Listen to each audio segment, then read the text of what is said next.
Olá a todos. Então, vamos dar continuidade aqui ao nosso programa com os colaboradores da empresa Vida Leve Colchões, agradecendo mais uma vez aos senhores Alexandre e Janete, proprietários da empresa, bem como o responsável técnico, Dr. Pablo Dias. Então, continuando, na primeira parte do programa, nós aprendemos o que é a coluna vertebral, do que ela é constituída, das vértebras, seus ligamentos, seu disco intervertebral, como ela se movimenta, certo? E hoje a gente vai entender os problemas que podem acometer a nossa coluna vertebral, né? Quais são as lesões mais comuns que a gente encontra na coluna vertebral. Então, quando a gente está falando de problemas na coluna vertebral, é interessante a gente ter alguns dados epidemiológicos para a gente saber que é mais comum do que a gente pensa, né? A coluna vertebral é a segunda causa, o segundo motivo pelo qual as pessoas mais procuram ajuda em consultórios médicos, certo? Mais de 80% da população brasileira sofre de diferentes doenças da coluna.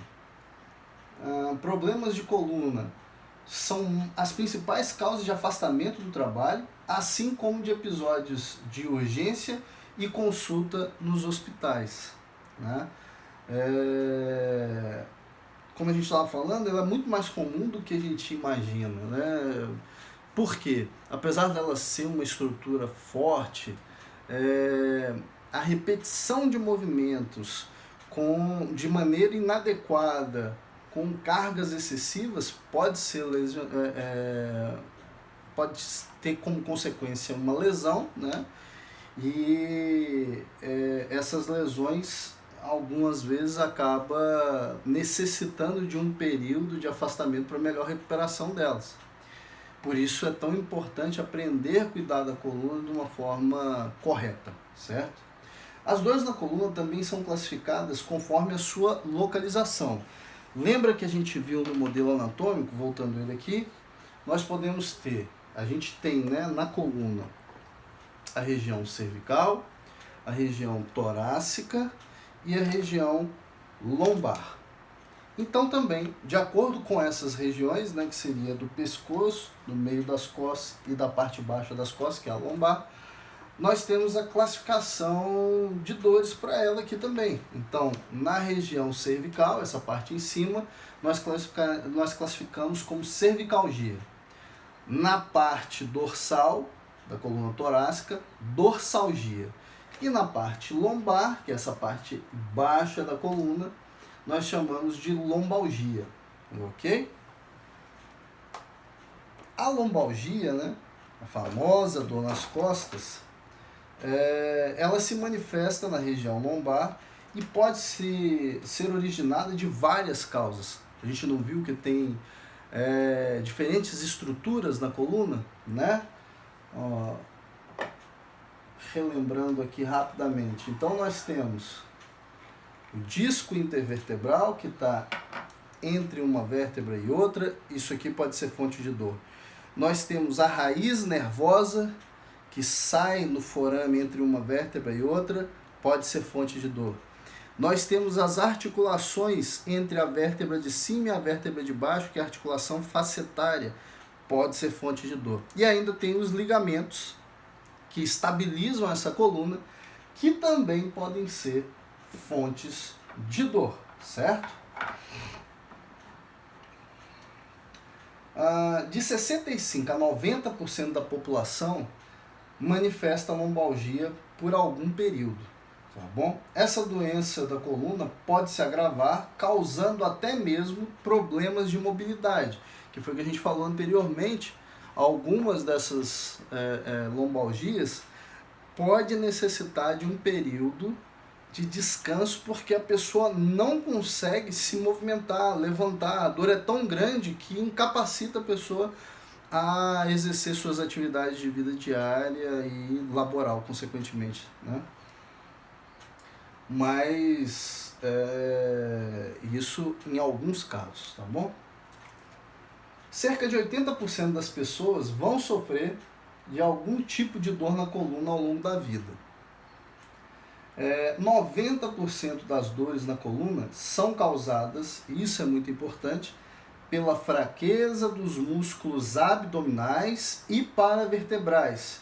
E outros 10% têm origem em doenças inflamatórias, degenerativas, tumores ou traumas. Ou seja, a maior parte dos problemas da coluna lombar estão relacionados com músculos que não estão trabalhando da forma adequada para proteger a nossa coluna. E quando a gente pensa nisso, a gente percebe que o sedentarismo trazido pela modernidade vai ajudar demais a aparecer dor na coluna lombar. Com o sedentarismo, ficando muito tempo sentado, por exemplo, como eu estou aqui agora, a gente contrai e encurta a cadeia anterior e acaba não ativando de maneira adequada, quando a pessoa não senta da maneira correta, a cadeia posterior, e a gente começa a criar padrões de instabilidade na coluna lombar, que vão gerando problemas, que geram novos problemas e que no final a gente tem uma patologia instalada lá, que pode ser uma hernia de disco, que a gente vai ver isso aqui agora, certo? Então, sobre a hernia de disco. Dentre as causas da lombalgia, a hernia de disco é a doença que mais afeta a população brasileira. Ela é o resultado do desgaste dos discos da coluna vertebral. Com o desgaste desses discos, eles podem se romper, o que faz com que o material do núcleo se projete para fora desse disco. Existem muitos tipos de hernia de disco e diversos tratamentos, sendo a maioria tratamentos conservadores, certo? Com fisioterapia, quiropraxia, osteopatia e exercícios. Cirurgias e tratamentos invasivos são usados apenas em casos mais extremos, onde já tem um comprometimento da inervação. Então, voltando para cá, para a região do disco. Lembra que a gente falou lá atrás, mostrando falando sobre a nutrição do disco, que quando ele não se nutre de forma adequada, a gente começa a prejudicar a capacidade dele de adquirir nutrientes, isso vai enfraquecendo as lamelas que envolvem o núcleo pulposo, e aí a gente pode começar a ter degeneração, fissura nessas lamelas, e aí o disco começa a se deslocar para a periferia. Então, tem muitas coisas implicadas nisso, né? Desde uma má postura, um enfraquecimento ou até um trauma que gerou um enfraquecimento da musculatura, a pessoa não tratou adequadamente, a musculatura passou a coluna passou a não ter a proteção dos seus estabilizadores dinâmicos, que são a estabilização promovida pelo músculo, e aí ela começa a exercer movimentos gerando sobrecarga nessa estrutura aqui. E se a pessoa passa um tempo excessivo sentado, de uma maneira inadequada, forçando mais uma região do disco que a outra, por exemplo, se eu estou aqui sentado, eu relaxo a minha coluna e vou sentar quase que no meu sacro aqui, eu deslizo o meu corpo todo para frente. O que vai acontecer? Eu começo a coluna lombar deveria ter essa curva, lembra que a gente falou que ela tem um C côncavo? Eu vou inverter isso e eu começo a fazer, deixa eu pegar um modelo maior, quando eu sento, ao invés de eu sentar na região correta, que seria aqui, nesses dois ossinhos, nos isquios, eu deixo o meu corpo ir para frente, eu sento no sacro. Para conseguir manter a horizontalidade do olhar, para fazer as atividades que eu preciso fazer, eu vou inverter a curvatura lombar. Eu vou fazer isso, né, para poder estar sentado aqui no sacro. E olha o que acontece aqui atrás. Eu não estou abrindo, eu estou distanciando a parte posterior entre as vértebras. Quando eu faço isso, eu também jogo meu disco para a região posterior. E se eu tenho uma fragilidade, ou se isso se repete durante muitos anos, eu começo a criar, a propiciar, né, uma facilidade de fazer lesão no disco intervertebral, certo? E uma vez aberto o caminho, com as fissuras aqui, o núcleo começa a se direcionar para a periferia e aí acaba herniando, certo? Então, ok.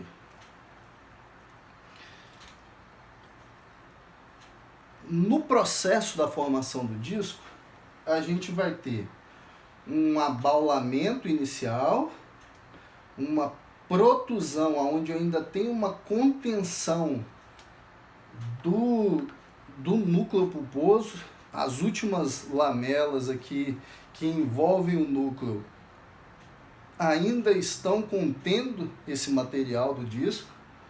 E depois a gente tem a formação da hérnia de disco com a ruptura da última lamela e ela se projetando para o forame, para o canal, depende do tipo de hérnia. E num momento mais avançado, nem todas as hérnias chegam a isso, a gente pode ter o sequestro do disco, que é quando a hérnia se desprende e cai dentro do canal. Que é esse último desenho aqui embaixo, que seria uma situação mais extrema, mais delicada, e em alguns casos, a depender da onde essa hérnia se dirija, né, pode ser necessário até mesmo uma cirurgia. Por exemplo, se for uma hérnia sequestrada, vindo em direção à caldequina ou à medula, certo? Então, aí já é uma situação mais grave e pode precisar de cirurgia. Ok, então aqui a gente encerra a parte de hérnias de disco. Vamos falar um pouquinho agora sobre escoliose. Né? A escoliose é o famoso S da coluna. Né? Muito conhecida, essa doença da coluna afeta grande parte da população. A escoliose ela é a deformação da coluna vertebral, né? A deformação estrutural dela. Quem tem escoliose apresenta torção na coluna. E dependendo do grau da escoliose, o tratamento vai variar de fisioterapia, quiropraxia, osteopatia, até mesmo cirurgia, se já tiver um nível de escoliose tão grande que comece a comprometer a parte respiratória ou se a parte estética incomoda demais o paciente e às vezes aquela gibosidade que pode formar, a corcunda, né, incomoda tanto o paciente que ele prefere operar. Enfim. Então, as patologias que podem estar relacionadas às curvaturas, a gente pode ter a lordose, a hiperlordose, que é o excesso da lordose lombar, certo? Um excesso de curvatura aqui. Nós podemos ter a hipercifose, que é o excesso de curvatura na torácica. E nós podemos ter a escoliose, que é o S na coluna, que seria algo mais ou menos assim, né? Imagine uma pessoa, você vendo ela de frente, ela toda torta. Isso acontece por uma disfunção, uma deformação nas vértebras, que podem começar já na adolescência, na primeira infância, e piorar, se manifestar mesmo na adolescência. Tá? É importante esclarecer que nem toda escoliose vai causar dor. Às vezes ela pode ser uma escoliose equilibrada, a pessoa conviver com aquela curvatura em forma de S e não apresentar dor nenhuma, tá? mas é sempre importante manter a escoliose equilibrada e fazer um tratamento para não deixar agravar e nem causar dor nessa pessoa no futuro, certo? Se ela já não tem dor. Artrose da coluna.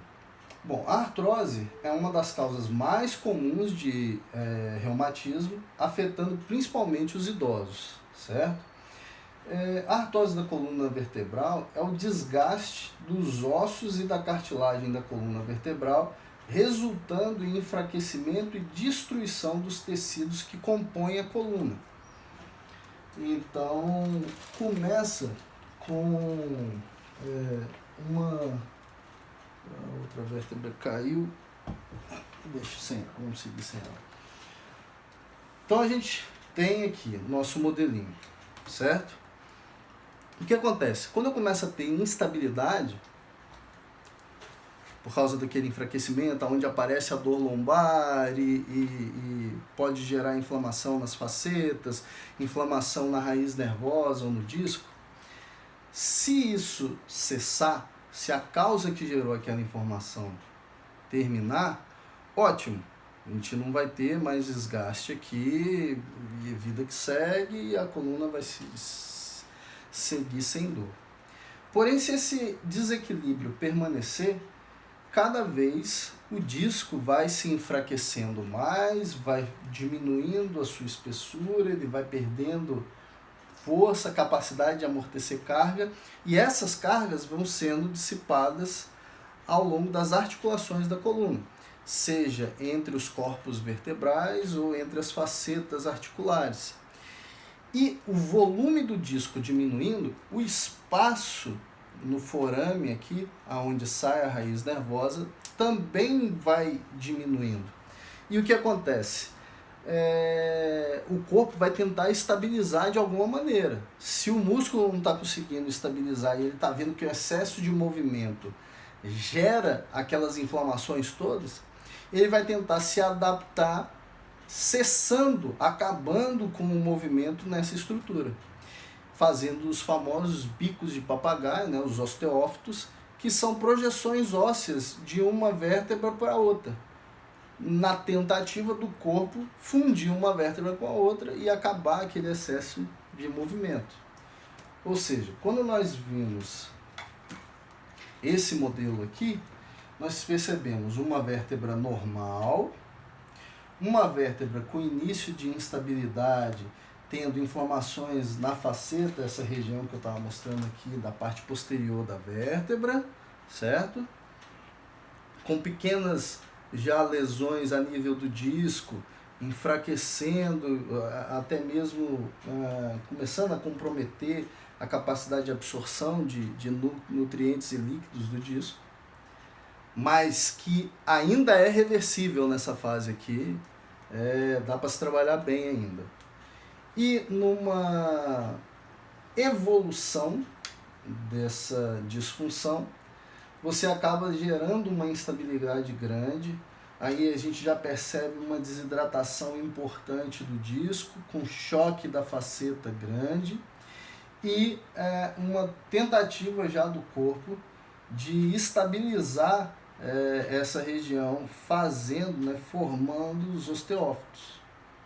E numa fase de estabilização, quando o corpo já consegue projetar os osteófitos de tal maneira em que a gente já diminui bastante o movimento entre as vértebras. O problema é que quando essa fase chega, a mobilidade global da coluna também vai diminuindo.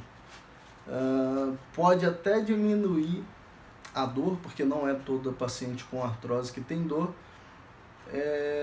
porém a mobilidade, a função de fazer movimentos vai estar comprometida na vértebra, certo? Vai estar já bastante reduzido quando chega nessa fase aqui. Então, os principais problemas observados, né, na coluna: má postura, movimentos com esforços realizados de maneira incorreta, com uma sobrecarga desnecessária da coluna, como aquele exemplo que eu dei na primeira aula. Se uma caneta cair no chão e eu me abaixar para buscá-la uma vez, não tem problema. Agora, se eu faço esse movimento o tempo todo e o peso que eu carrego é muito maior do que, por exemplo, essa caneta, livros pesados, um peso, não interessa o que seja, mas uma carga em que eu precise de ficar fazendo força e repetindo este movimento, eu começo a prejudicar e a danificar as estruturas da minha coluna vertebral.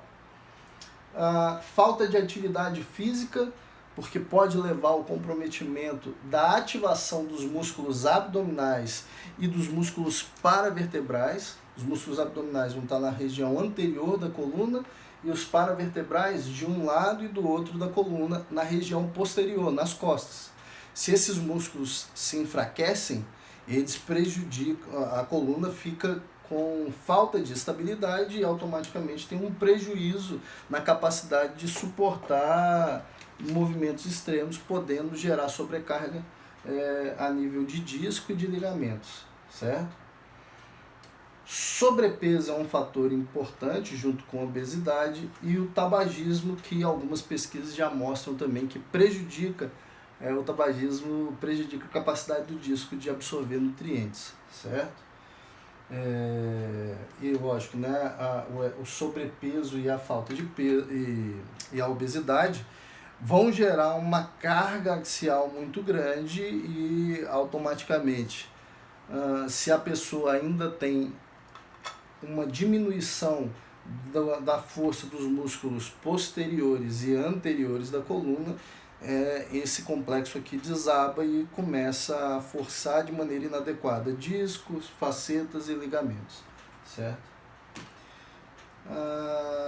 Então, por hoje a gente também termina por aqui e no nosso próximo encontro nós estaremos abordando então as principais orientações para a gente evitar com que essas patologias se instalem nas nossas colunas e que a gente também consiga desenvolver um bom trabalho sem sofrer com dor na coluna. Então até lá, um forte abraço e até o nosso próximo encontro.